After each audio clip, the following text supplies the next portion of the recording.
Hi, everyone, and welcome to a very special The Person Behind the Pen. We normally air on Tuesdays. However, today we are doing a impromptu, if you will, episode regarding Volume 2 of Pageants, Pride and Prejudice, Deeper Than the Surface. We have with us today the visionary for that book, Crystal Chilcott, and we will be joined by one of the co-authors, Katie Avison, a little bit later today. So this is the open co-authors call for volume two, which we'll be publishing on the 1st of next year. What a way to kick off the year. Guiding Brilliant Writers is all about publishing stigma breaking anthologies. We bring voices together from around the world to share their story on a themed topic around building awareness through our lived experiences, therefore ensuring that the future generations have a bridge from today to the future. With that, I'm going to introduce you to Crystal Chilcott. Crystal is a dear friend of mine, and we met a few years ago when Crystal started participating in the anthologies released by this company, having done the Legacy Chronicles, as well as We Choose to Be More Than Our Diagnoses, and the People First professional networking platform. When she said, let's do this, I jumped on it. Many times, people do not quite understand the reasons they may enjoy and they may join, and certainly enjoy being a part of a collaborative book project. Well, we're going to discuss that today. And Crystal is going to come up here and talk about her experiences in pageantry. She is a figure skater as well as this woman has a degree in English. Yes, that's correct. So I'm very grateful to be partnering with her because, needless to say, this is part of the publishing process.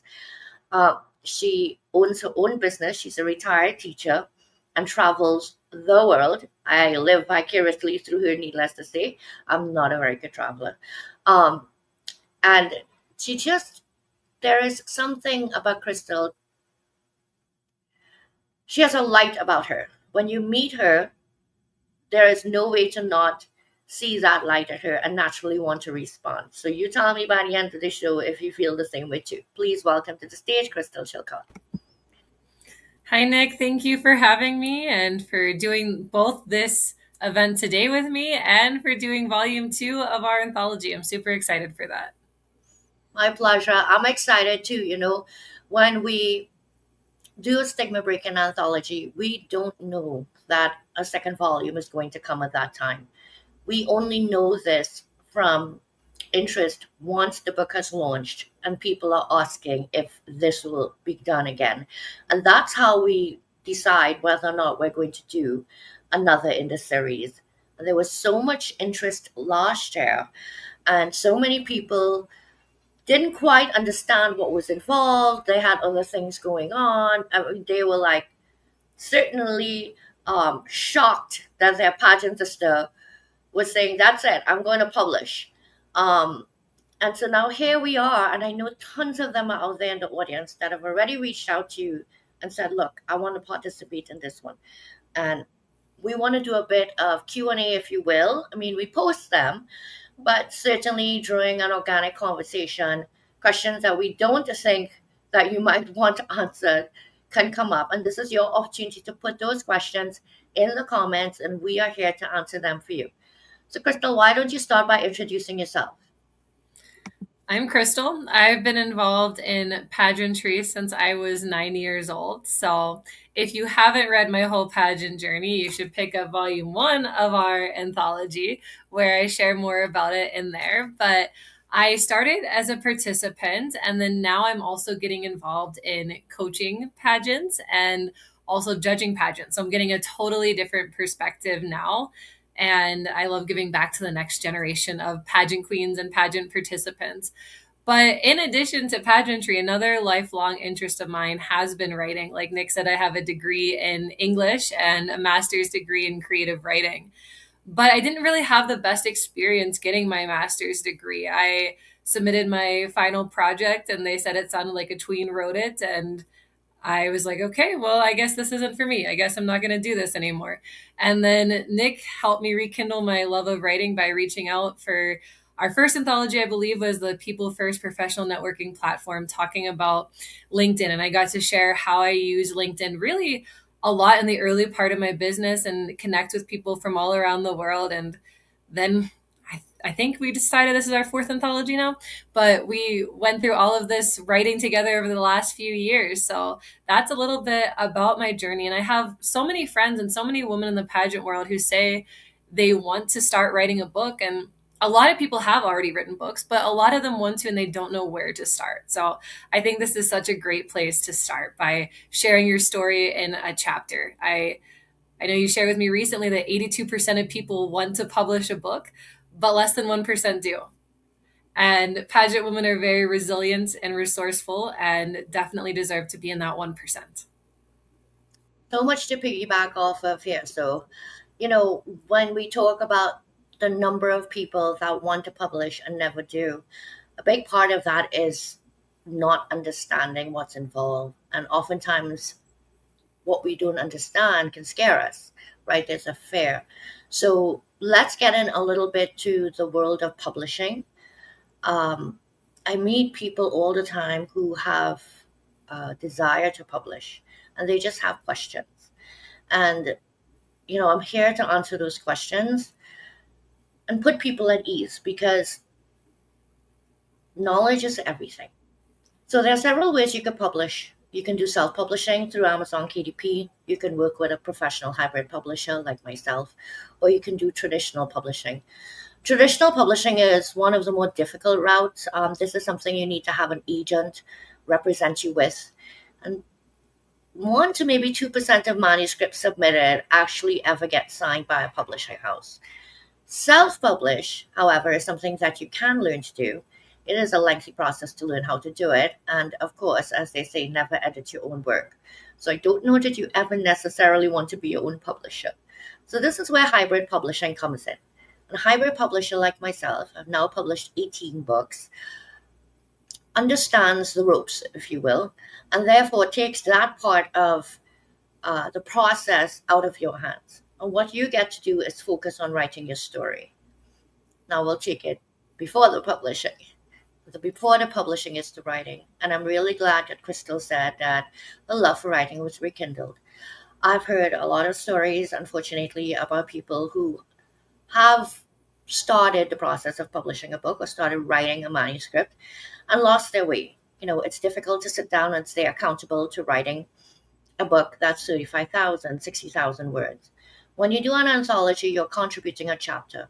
That chapter could be anywhere from about 1,500 words to 3,500 words. For this particular book, I believe we're doing 3,000 words, is it? Yes. Yes. So it means you have a maximum of 3,000 words. You can come in a little under or a little bit over, but there is no pressure there. What that allows you to do is hone in on writing a concise piece of your journey. You can write a part of the journey, you can write the entire journey from start to finish. How you do this and at what flow is up to you. Guiding Brilliant Writers was founded on the basis of the brilliance of the stories. The writing can be guided.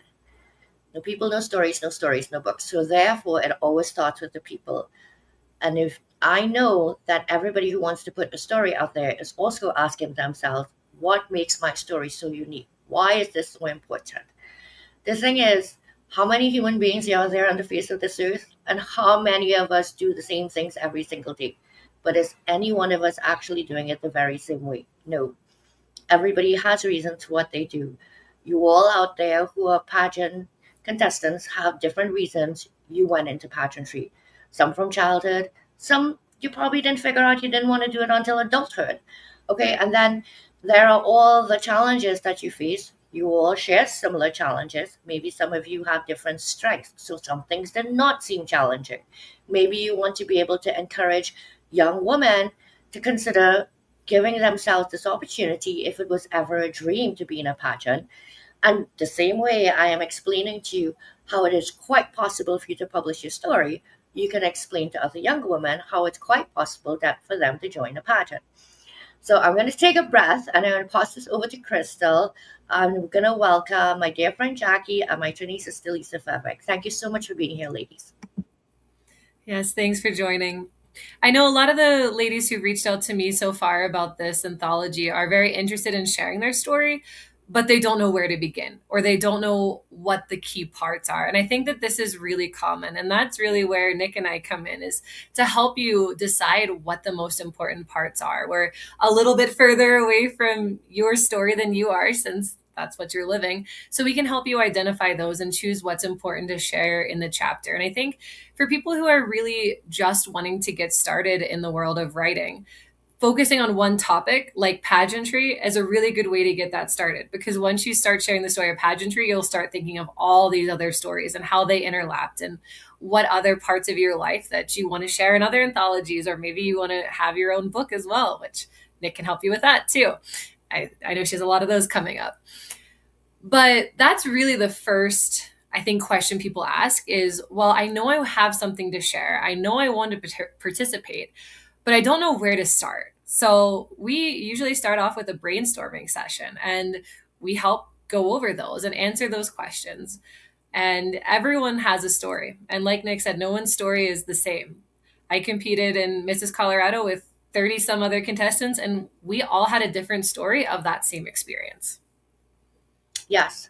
Um, so, as Krista said, a lot of people are nervous about, well, I don't know where to begin. I don't even know if I'm a writer. I believe there's a writer in everyone. If you have a story to tell, you can write it. If you've told a story verbally, even bits and pieces of it to different people, we can write that together. And you are not on this journey of writing alone.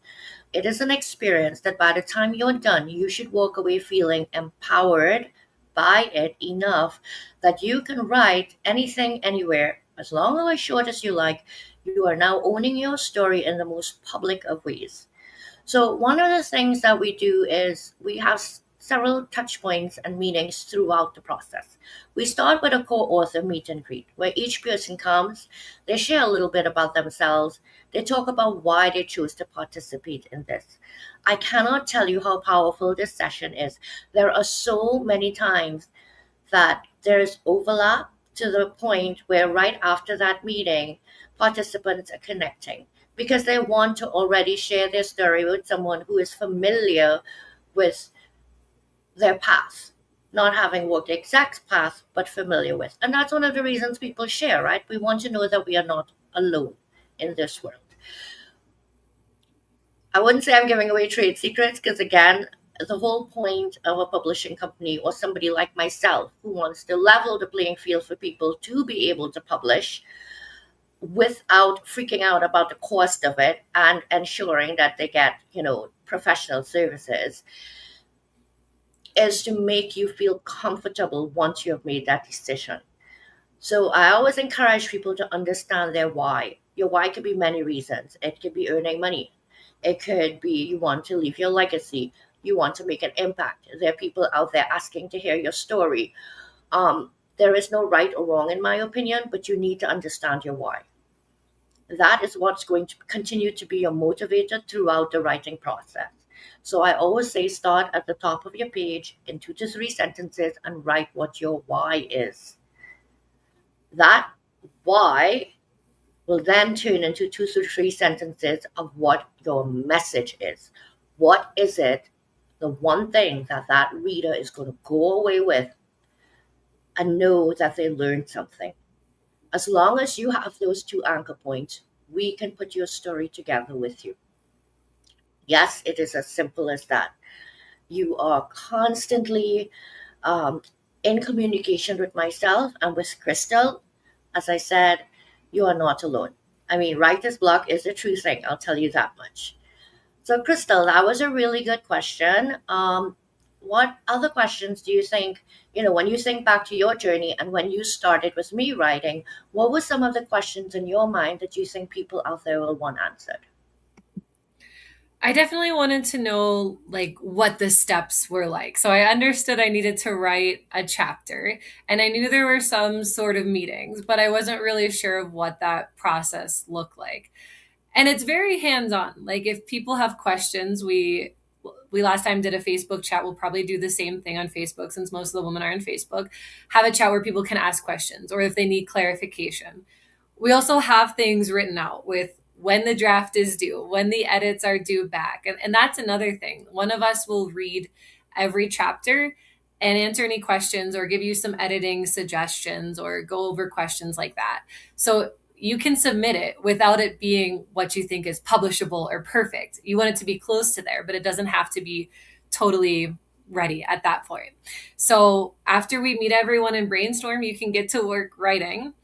Then you'll submit your draft, ask us questions, or we'll suggest our edits, and then you'll have a couple of weeks. I think it's a few weeks this time to finish it, and then we have the final product and ready to publish. So I showed earlier. Well, hopefully you can still see me. My computer did something weird. Okay. We See have you. this from last year, but this year we're actually really excited because all of the authors, so these were last year's authors, are all going to be on the cover.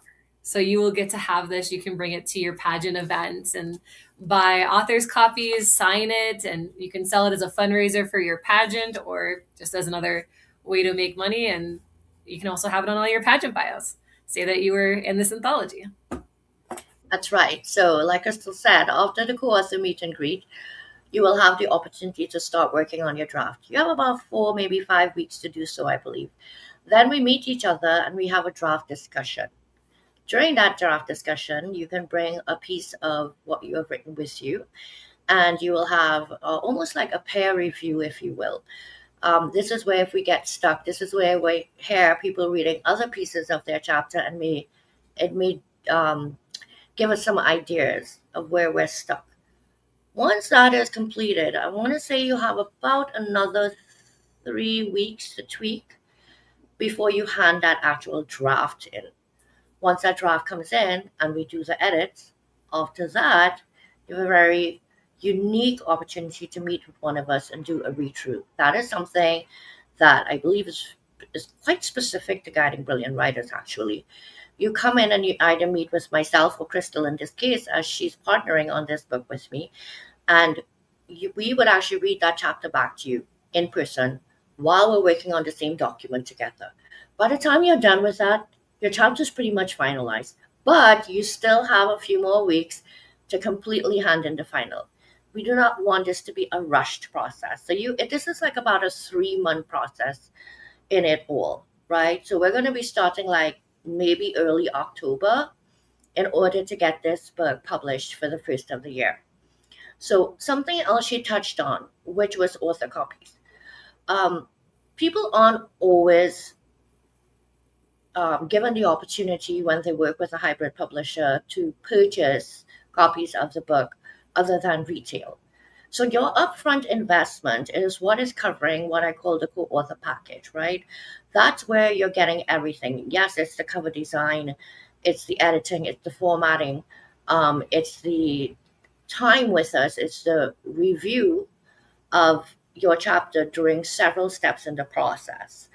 Um, you also get with that all the promotion at the back end, which we usually start like having promotion 4 weeks prior to, and will go another 2 to 4 weeks after.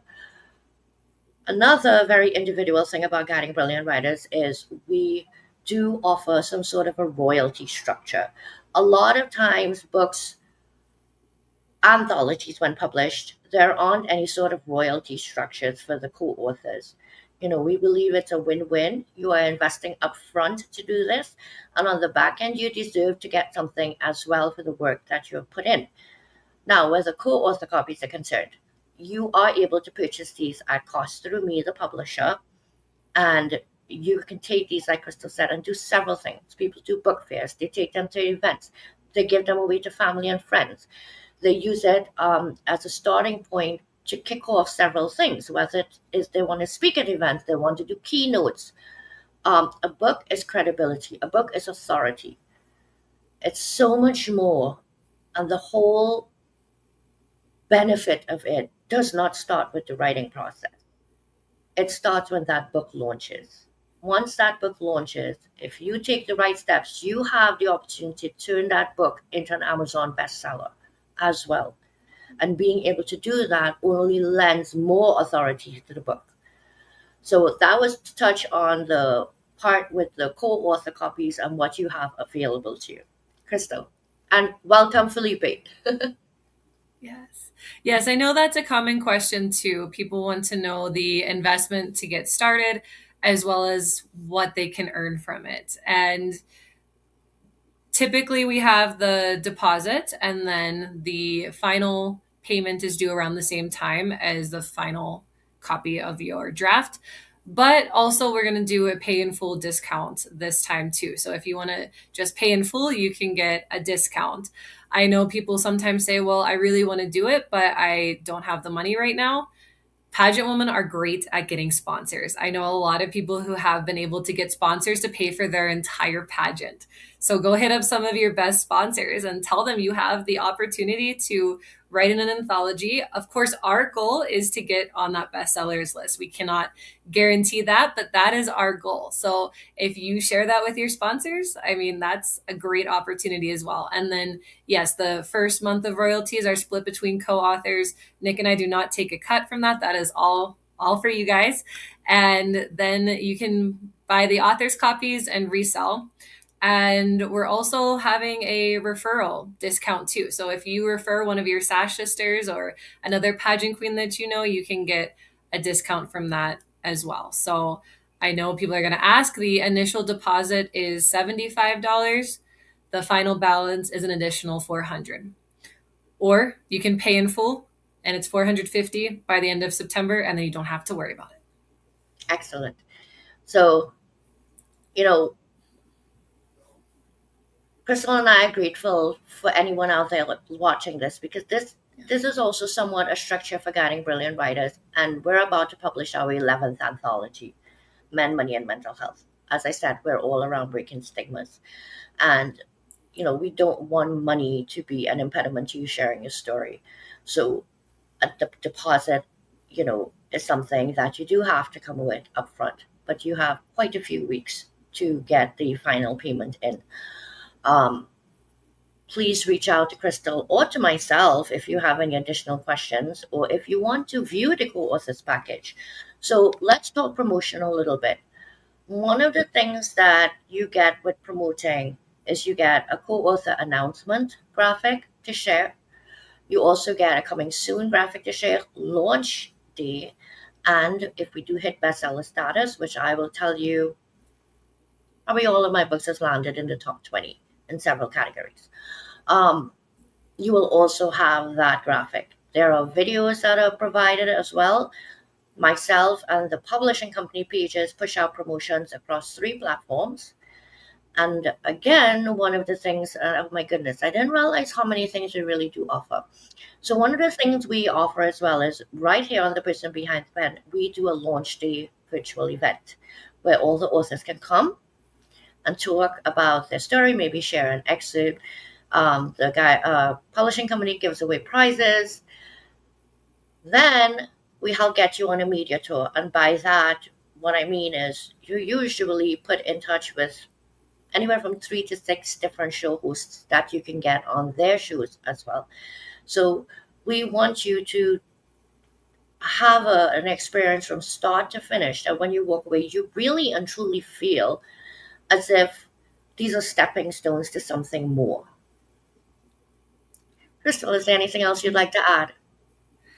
Well, just in our first volume, we had so many different women sharing so many different stories. You know, we had Natalie, who was Miss Senior America, and her pageant journey started back in, I believe, 1980s when she was Miss New Hampshire. She could correct me on the date. But to hear her perspective was amazing. We had Katie, who competed in Ms. Wheelchair USA. So we had just so many different pageants. And that's another thing that I love from this journey. I think even you learned this too, Nick, during that process, how many pageants there are and how many pageant systems. And Yes. there's so many perspectives. Yeah. I was shocked, like, I think most little girls, they put the towel on their head when they come in the shower, they're walking down, they're like, oh, I'm going to be a princess or queen one day. And then as you get older, that dream becomes, oh, I'm going to like wear a crown like Miss Universe. Um, and I did not realize just how much the world of pageantry has actually evolved. There are pageants for everything. Um, Pageantry has now really become an opportunity to reframe beauty and intelligence as more than the surface. Hence the reason it's Pageants, Pride, and Prejudice deeper than the surface, right? Because beauty, Yeah. but too much of this world, beauty is only skin deep. And what comes out of recognizing that there are many forms of beauty in all of us is that different people can be honored for stepping up and using their voice within their scope and their stage to further the beauty that they represent. So, by extension, these are communities that are interconnected globally. Sash Sisters for life. These Sash Sisters go on now to their communities and they start organizations, they start nonprofits, they do fundraisers, they some have stepped into politics, some have gone into law and made changes for disability advocates. There's just been so much that has come out from volume one that I completely was unaware of. I sat there feeling like I lived in a bubble, the bubble of sitting on the other side of the screen looking at Miss World. Um, you know, the man who reads No, the man who doesn't read lives one life. The man who reads lives a thousand lives. It's something like that by George R. R. Martin. It's one of my favorite quotes. All of us are not fortunate enough to travel the world and meet tons and tons of people, but we certainly get to meet them through their stories. Crystal, Yeah. anything else that you would like to add? Any other questions? I know we're going to wrap up shortly, but if there are any other questions that you have, and please, if you're too shy to drop your questions in the comments there, find one of Crystal's posts or mine, drop the comment there and ask the question, or reach out to us in DM. We're certainly happy to answer any more that you might have. Yeah, I'll check on my Facebook to see if there's any comments there, any questions there. But I wanted to leave our audience just with the titles of the chapters from our first volume, just so you can start thinking of all these different stories and start thinking about what yours might be. So like Nick mentioned, we had Pageants and Politics by Amanda, Crowned in Confidence, that was mine. Don't Let Disabilities Define You by Heidi, A Different Kind of Crown by Catherine, Beauty Beyond the Surface by Kimberly, From Background to Stage by Michaela, The Long Walk to the Crown by Natalie, and Misunderstood by Stevie. So there are so many different stories in there. I will also drop the link to the first volume as well in the comments. So if you want to go check that out, see more about what you're getting yourself into, you're welcome to do that. I don't see any other questions. I think the main ones that people have are I don't know where to get started. And I think we covered that pretty well. And then also knowing what all is included and what's expected of them. We don't expect this to be the only thing you have going on in the next few months. I know pageant women are very busy, but we want to give you plenty of time. Like Nick said, it's not a rush process. You have plenty of time to work on your chapter. And if you have any other questions, let us know, but we're looking forward to working with you. Thank you so much, Crystal. And we'll just hang on an extra second. If you scan the QR code that's on screen with Crystal myself, actually, I do believe it takes you right to the page where you can purchase a copy of it. This was actually the launch day background Yeah. for, well, it would have been this year, Volume 1 on January 1st. So we are looking forward to adding so many more voices to this series. Please reach out. You do have some time to still join, but we will be wrapping up soon enough, the end of September, for us to be able to start on time. When we give a launch day release date, we make sure that we commit and that we get it into the hands of the readers the day we promised to do so. All right, Crystal. So we're going to, again, any last parting words, and I'm going to wrap us up. Well, thanks so much for joining us. I know some people are going to catch the replay, but if you have any questions, let us know. And thanks for having me on today, Nick. You're very welcome. I'll see you very soon. Thank you. Bye, everyone. Bye.